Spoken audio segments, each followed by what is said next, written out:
الحمد لله نحمده ونستعينه ونستغفره. أما بعد فأعوذ بالله السميع العليم من الشيطان الرجيم.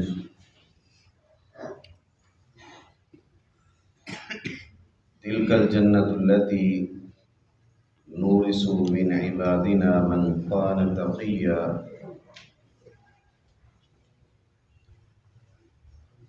حضرات محترم،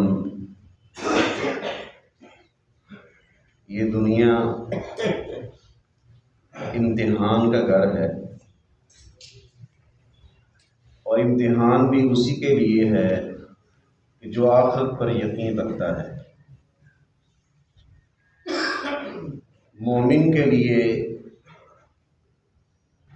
رسول اللہ صلی اللہ علیہ وسلم نے فرمایا کہ یہ قید خانہ ہے، اور کافر کے لیے دنیا جنت ہے۔ اللہ رب العالمین نے دنیا کو بنایا تاکہ وہ آزمائے، دیکھے کہ کون ہے کہ جو اچھے اعمال کر کے کامیاب ہوتا ہے اور کون اس کے اندر ناکام ہوتا ہے۔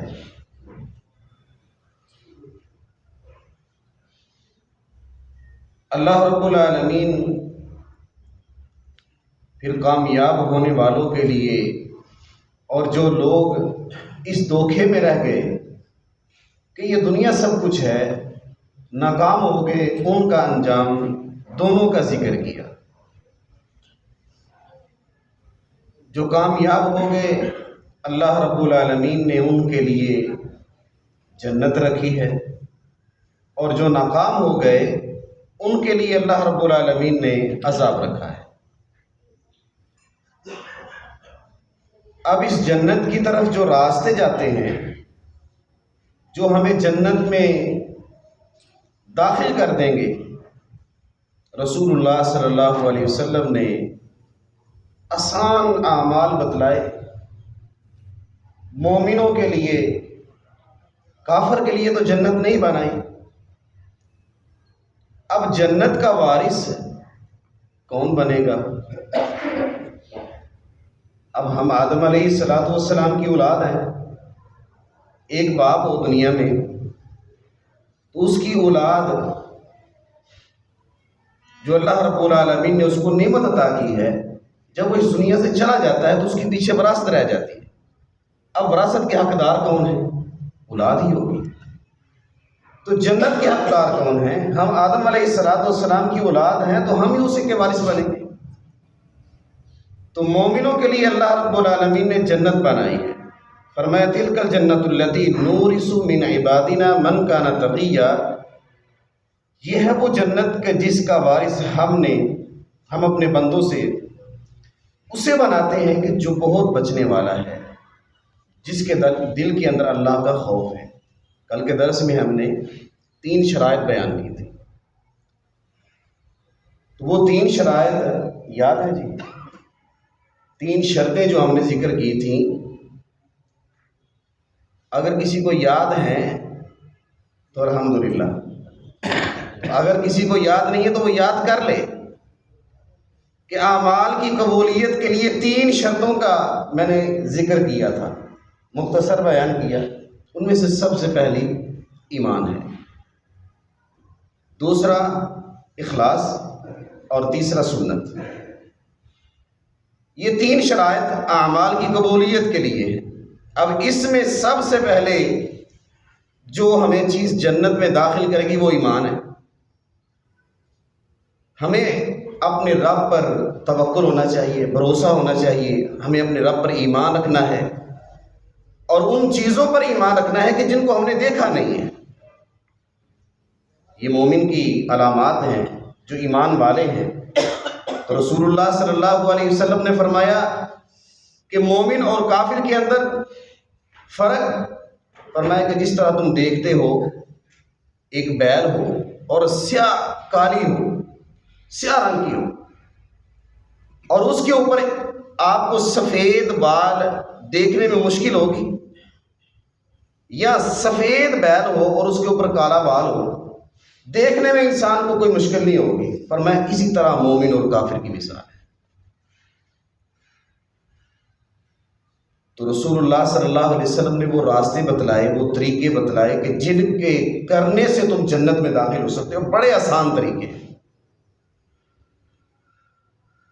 ان میں سے سیدنا ابو ہریرہ رضی اللہ تعالیٰ عنہ فرماتے ہیں کہ رسول اللہ صلی اللہ علیہ وسلم نے فرمایا کہ مجھ پر امتیں پیش کی جائیں گی تو کسی نبی کے ساتھ ایک ہوگا، کسی کے ساتھ کوئی نہیں، کسی کے ساتھ گروہ ہوں گے، کسی کے ساتھ میں دیکھوں گا کہ ایک بہت بڑا قافلہ جو مجھے نظر آئے گا، لوگ نظر آئیں گے تو میں سمجھوں گا یہ میری امت ہے۔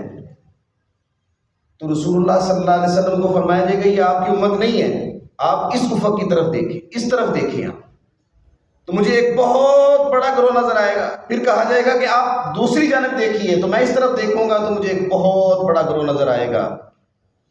تو فرمایا جائے گا یہ آپ کی امت ہے، اور آپ کی امت میں سے 70,000 افراد ایسے کہ جو بغیر حساب و کتاب کے جنت میں داخل ہوں۔ اللہ، تو فرمایا کہ وہ لوگ بغیر حساب و کتاب کے جنت میں داخل ہو جائیں گے۔ اب صحابہ سامنے بیٹھے تھے، حدیث سنی، ایمان تازہ ہو گیا، پوچھا اللہ کے نبی صلی اللہ علیہ وسلم وہ لوگ ان کی کیا صفات ہیں کہ وہ بغیر حساب و کتاب جنت میں داخل ہو جائیں گے؟ تو رسول اللہ صلی اللہ علیہ وسلم نے فرمایا ہم الذین یرقون ولا یسترقون وعلی ربہم یتوکلون، فرمایا کہ وہ دم نہیں کرتے ہوں گے، نہ دم کرواتے ہوں گے، وہ اپنے رب پر توکل کرنے والے ہوں گے۔ دوسری روایت میں فرمایا کہ وہ اپنے جسموں کو داغتے نہیں ہوں گے، بس شگونیاں نہیں لیتے ہوں گے۔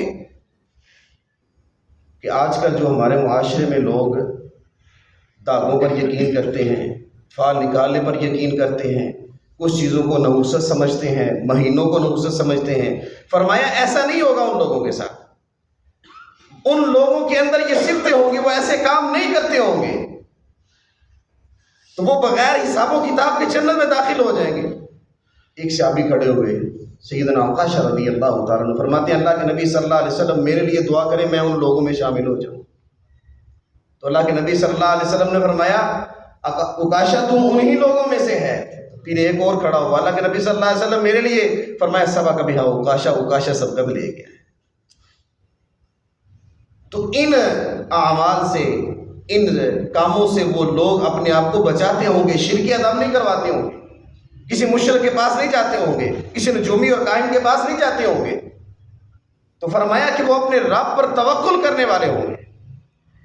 دم نبی صلی اللہ علیہ وسلم سے ثابت ہے، قرآن و حدیث سے ثابت ہے، لیکن اس کے اندر شرک نہ ہو۔ لوگ داغے باندھنا شروع کر دیتے ہیں درختوں کے اوپر، ہاتھوں کے اندر، جو ہے نا پاؤں کے اندر، ٹانگوں کے اندر، اور جہاں کہیں بھی وہ کہتے ہیں وہاں باندھنا شروع کر دیتے ہیں کہ یہاں پر توکل کی بات ہو رہی ہے، کہ ان کی سوچ کہاں ٹھہر گئی کہ یہ داغا ہی ہمیں شفا دیتا ہے، اسی کے اندر ساری شفا ہے، اس درخت کے ساتھ داغا باندھنے سے شفا ملتی ہے، ہمارا عقیدہ اس پر ٹک گیا۔ تو فرمایا کہ ان لوگوں کی وہ صفات نہیں ہوگی، ان کے اندر یہ چیزیں نہیں ہوگی، وہ جو بغیر حساب و کتاب کی جنت میں داخل ہونے والے۔ پھر سیدنا ابوبکر صدیق رضی اللہ تعالیٰ عنہ، رسول اللہ صلی اللہ علیہ وسلم نے بات بیان کی، روایت کہ جو خرچ کرنے والا نا انسان اللہ کی راہ میں دیتا ہے، اس کو باب الزکوٰۃ سے آواز دی جائے گی، نماز پڑھتا ہے اس کو باب الصلاۃ سے آواز دی جائے گی، روزے رکھتا ہے اس کو روزے کے دروازے سے۔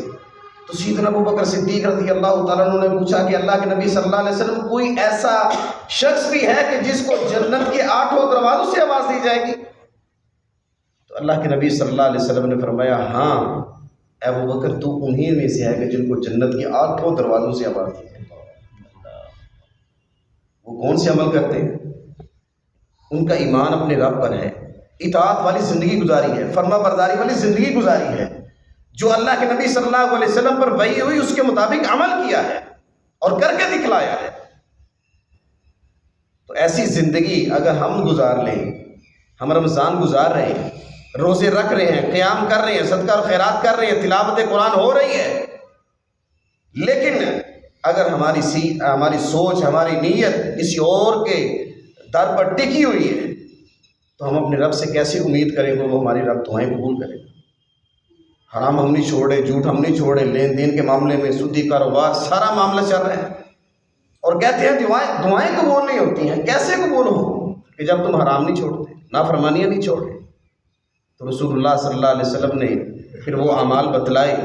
فرمایا کہ جو سلامتی کے ساتھ جنت میں داخل ہونا چاہتا ہے تو اللہ کے نبی صلی اللہ علیہ وسلم نے وہ طریقے، وہ راستے بتلائے ہیں.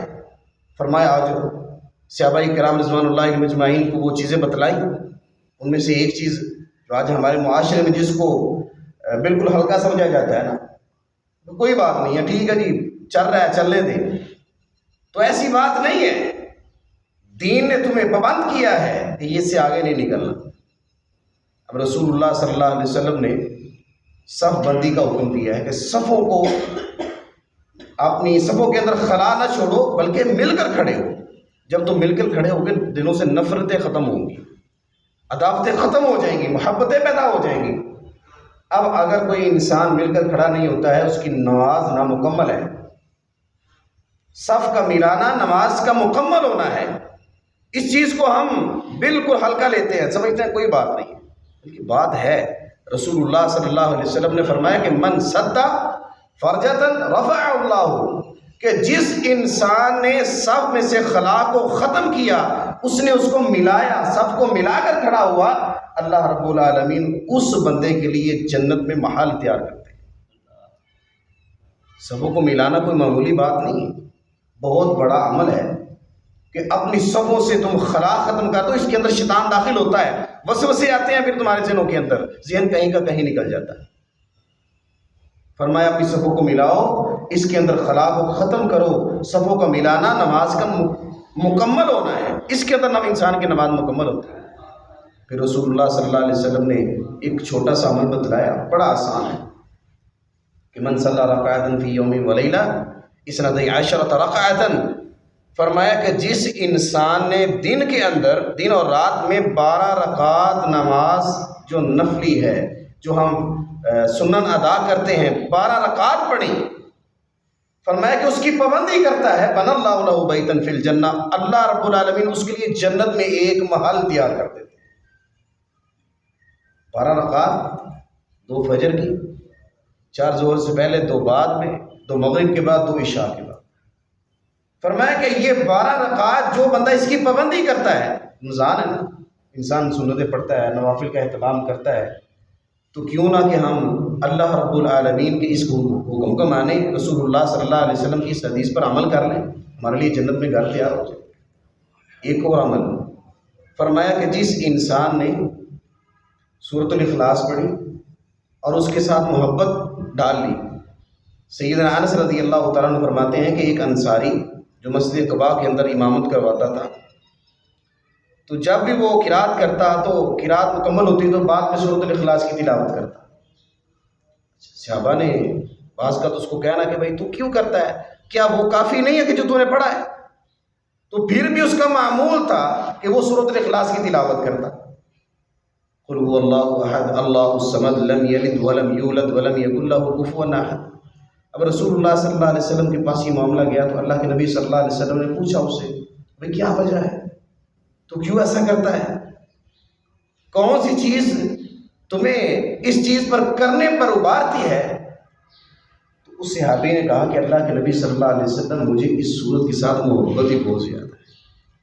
تو رسول اللہ صلی اللہ علیہ وسلم نے فرمایا اگر تو اس صورت سے محبت کرتا ہے یہ صورت تجھے جنت میں داخل کر دے. تو یہ تو اعمال چھوٹے چھوٹے ہیں، راستے نبی کائنات صلی اللہ علیہ وسلم نے بتلائے ہیں. تو فرمایا کہ تم یہ کام کر لو، جنت کے اندر سلامتی کے ساتھ داخل ہو جاؤ. اللہ رب العالمین ہمیں ان اعمال کو کرنے کی توفیق عطا فرمائے. بہت سارے اعمال چھوٹے چھوٹے ہیں، کرنے والے ہیں، انسان کر سکتا ہے، مشکل نہیں ہے. صرف یہ ہے کہ انسان تھوڑا سا غور و فکر کر لے، اپنے لیے نجات کا سامان تیار کر لے. اس دنیا کے اندر جو امتحان ہے یہ فانی ہے، یہ ختم ہونے والی ہے. وہ آخرت کی جو زندگی ہے، جو جنت ہے، وہ ہمیشہ کے لیے، اس کی نعمتیں ہمیشہ کے لیے ہیں. اللہ رب العالمین ہمیں آخرت کی تیاری کرنے کی توفیق عطا فرمائے. قرآن و حدیث کے مطابق